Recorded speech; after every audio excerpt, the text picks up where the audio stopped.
Et quand la tristesse arrive, je sais tu es là, toujours près de moi.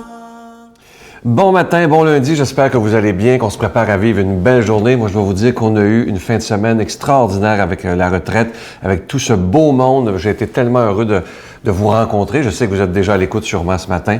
Alors, ça a été de très, très beaux moments. Il n'y aura aucune retraite pendant la prochaine année qui vient parce qu'on se prépare à préparer notre 20e anniversaire. Je dois vous en parler évidemment dans quelques mois, mais j'ai déjà hâte qu'on fête ça tous ensemble. Et on rejoint quelqu'un qui était avec nous samedi soir à la retraite de Québec, Jean-Marc Chaput. Le Seigneur est mon berger, je ne manque de rien. Sur des prés d'herbes fraîches, il me fait reposer. Il me mène vers les eaux tranquilles et me fait revivre. Il me conduit par le juste chemin pour l'honneur de son nom. Si je traverse les ravins de la mort, je ne crains aucun mal, car tu es avec moi. Ton bâton me guide et me rassure. Tu prépares la table pour moi devant mes ennemis. Tu répands le parfum sur ma tête et ma coupe est débordante. Grâce et bonheur m'accompagnent tous les jours de ma vie. J'habiterai la maison du Seigneur pour la durée de mes jours.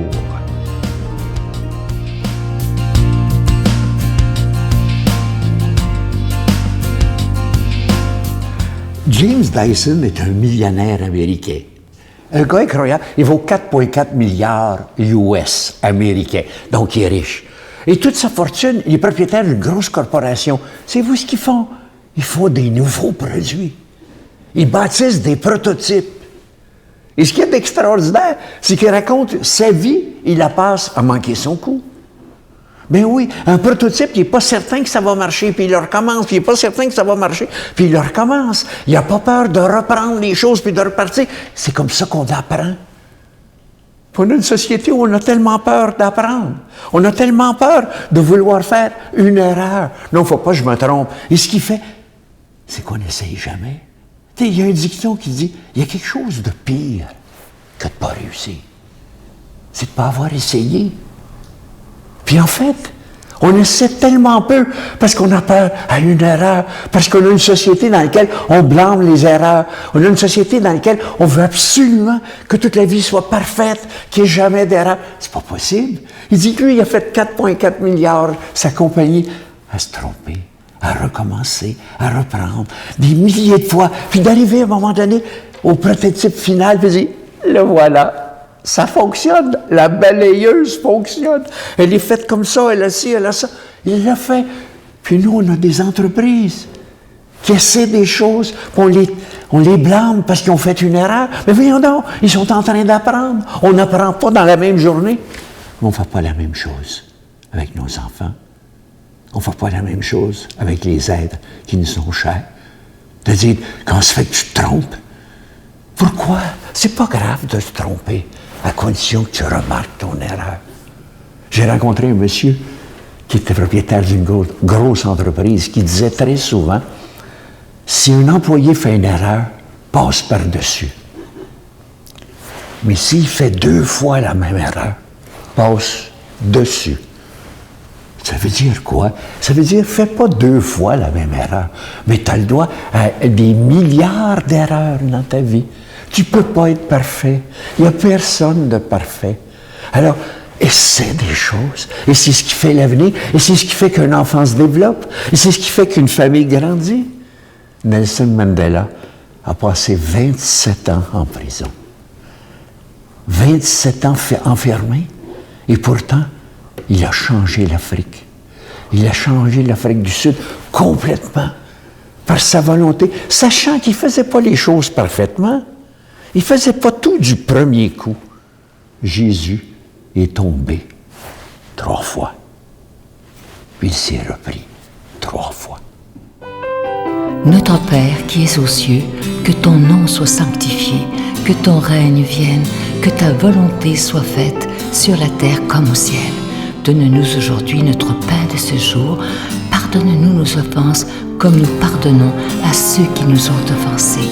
Ne nous laisse pas entrer en tentation, mais délivre-nous du mal, car c'est à toi qu'appartient le règne, la puissance et la gloire pour les siècles des siècles. Amen. Je suis toujours tellement heureux de vous présenter ce beau cadeau du mois, une belle exclusivité de la Victoire de l'amour. Déjà, beaucoup de personnes se sont procurées. Il s'agit de ce pendentif du psaume 23. C'est sur un support qui est argenté, ça ne ternira jamais. Le psaume 23 est gravé des deux côtés du pendentif. Ça se donne vraiment bien en cadeau. Donc, si vous en voulez un, c'est avec un don de 25 $. Si vous en voulez deux, c'est avec un don de 40 $. Et c'est comme si, en portant ce beau pendentif, c'est comme si on disait au Seigneur, j'accepte que tu sois le berger de mon cœur, le berger de ma vie, et j'accepte de te suivre. Alors, je vous donne l'adresse en vous disant merci de tout cœur de votre grande générosité. La Victoire de l'amour, casier postal 120, succursale Boucherville à Boucherville, le J4B 5E6, je vous la redonne. La Victoire de l'amour, casier postal 120, succursale Boucherville à Boucherville, le J4B 5E6. Également par téléphone, par carte de crédit, du lundi au vendredi, de 8h30 à 16h30 dans le 514-523-4433, 523-4433 ou sans frais, le 1-888-811-9291, 1-888-811-9291 et aussi sur notre site Internet, le www.lavictoiredelamour.org. Et je vous rappelle également que le livre que j'avais écrit, qui était le cadeau du mois passé, le psaume 23, une prière puissante, ça vient aussi avec le CD audio. C'est toujours disponible à l'année également et ça se donne vraiment bien en cadeau. En terminant, je vous invite à venir nous rejoindre sur notre page Facebook. C'est plus de 160 000 personnes qui suivent la Victoire de l'amour à tous les jours. Alors, c'est beaucoup de monde sur cette belle page Facebook.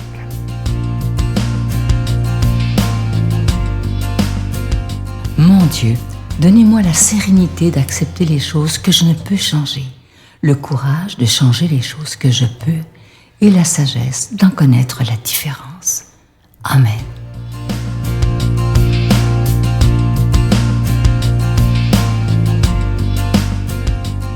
Aujourd'hui, c'est un très, très bel évangile et j'aimerais qu'on fasse comme si c'était la toute première fois qu'on l'entend et qu'on l'entende aussi avec les oreilles de notre cœur. Vous allez voir, c'est un très beau texte aujourd'hui qui est dans Saint Jean. À l'heure où Jésus passait de ce monde à son Père, il disait à ses disciples, « Celui qui a reçu mes commandements et y reste fidèle, c'est celui-là qui m'aime. Et celui qui m'aime sera aimé de mon Père. Moi aussi je l'aimerai et je me manifesterai à lui. » Jude lui demanda, « Seigneur, pour quelle raison vas-tu te manifester à nous et non pas au monde? » Jésus lui répondit, « Si quelqu'un m'aime, il restera fidèle à ma parole. Mon Père l'aimera, nous viendrons chez lui, nous irons demeurer auprès de lui. Celui qui ne m'aime pas ne restera pas fidèle à mes paroles. Or, la parole que vous entendez, elle n'est pas de moi, elle est du Père qui m'a envoyé. Je vous dis tout cela pendant que je demeure encore avec vous. Mais le Défenseur, l'Esprit Saint, que le Père enverra en mon nom, lui vous enseignera tout et il vous fera souvenir de tout ce que je vous ai dit. » Un très beau texte aujourd'hui. Et moi, j'aime beaucoup cette phrase-là ici parce que c'est très touchant. « Si quelqu'un m'aime, il restera fidèle à ma parole.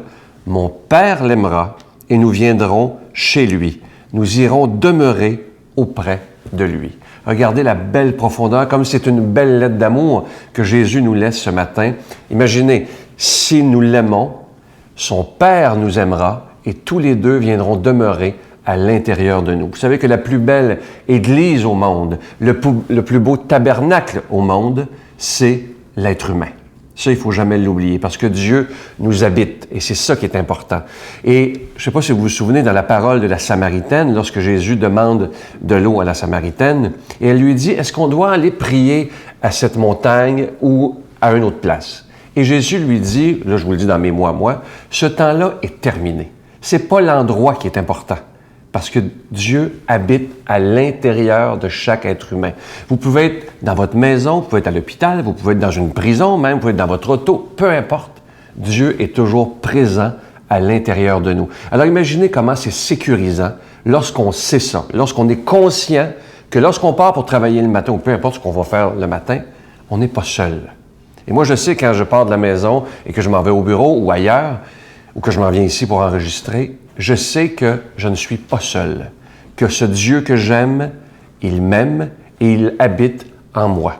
J'aimerais tellement que vous en preniez conscience parce que pour moi, c'est une des plus belles pages de l'Évangile. Cette tendresse extraordinaire de Dieu qui vient habiter en nous. Et donc, si Dieu habite en moi, il habite en vous parce que vous l'aimez, il faut toujours faire attention lorsqu'on parle à d'autres personnes qui ne vivent peut-être pas comme nous, qui n'ont peut-être pas la même religion, qui n'ont peut-être pas la même orientation sexuelle, la même couleur, bon, whatever. Excusez l'anglicisme. Mais l'important, il faut se dire, lorsque je regarde quelqu'un, lui ou elle aussi, elle est habitée par Dieu. Imaginez. Alors, c'est important, lorsqu'on s'adresse à quelqu'un, même si on ne s'entend pas avec, il faut dire, cette personne-là, elle aussi, elle est habitée par Dieu, qui est Père, par Jésus lui-même.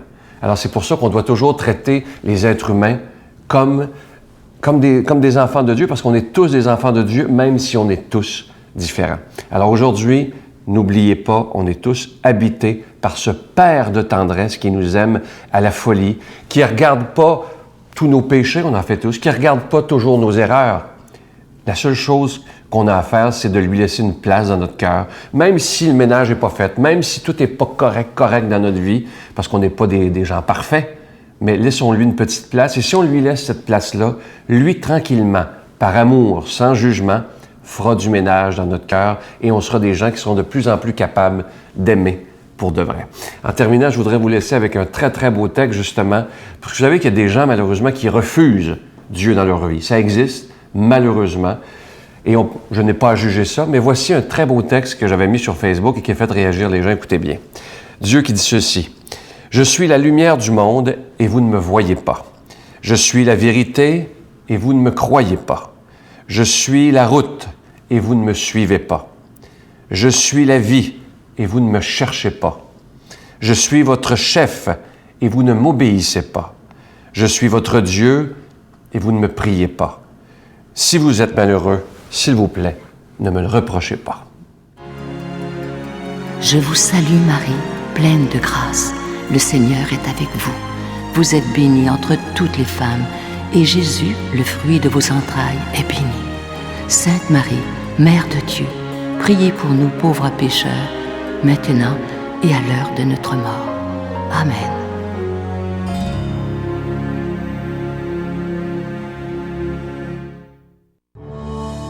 Sur les pas de Jésus.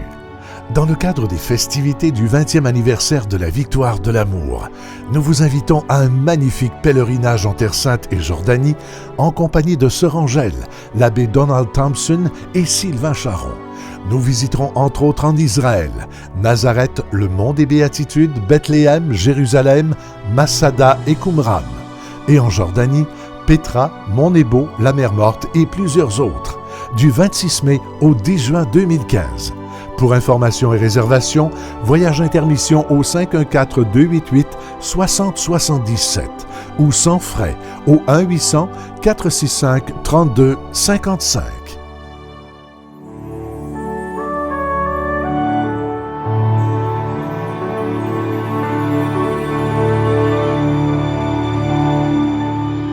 Je vais vous laisser avec une très, très belle pensée pour bien débuter la semaine. Ça dit ceci, « Ne juge rien, tu seras heureux. Pardonne tout, tu seras encore plus heureux. Et aime tout, tu seras le plus heureux, la plus heureuse des personnes. » Je vais vous souhaiter une belle journée. Je trouve que c'est un bel objectif, ne jamais juger quelqu'un, ne jamais aussi juger sur les apparences, apprendre à aimer et apprendre à pardonner. C'est le secret pour une vie heureuse. Je vais vous souhaiter une belle journée et je demande au Seigneur de nous bénir lui-même, au nom du Père, du Fils et du Saint-Esprit. Amen. J'ai toujours dit que j'ai eu 2 sentences. J'ai eu la sentence que le juge m'a donnée 13 mois de prison. Mais la deuxième sentence, ça a été de laisser ma conjointe à la maison avec les deux plus jeunes, parce qu'ils suivent toutes d'1 an. Puis de la laisser avoir accouché tout seul aussi. La Victoire de l'amour remercie de tout cœur les Résidences Soleil de leur accueil si chaleureux.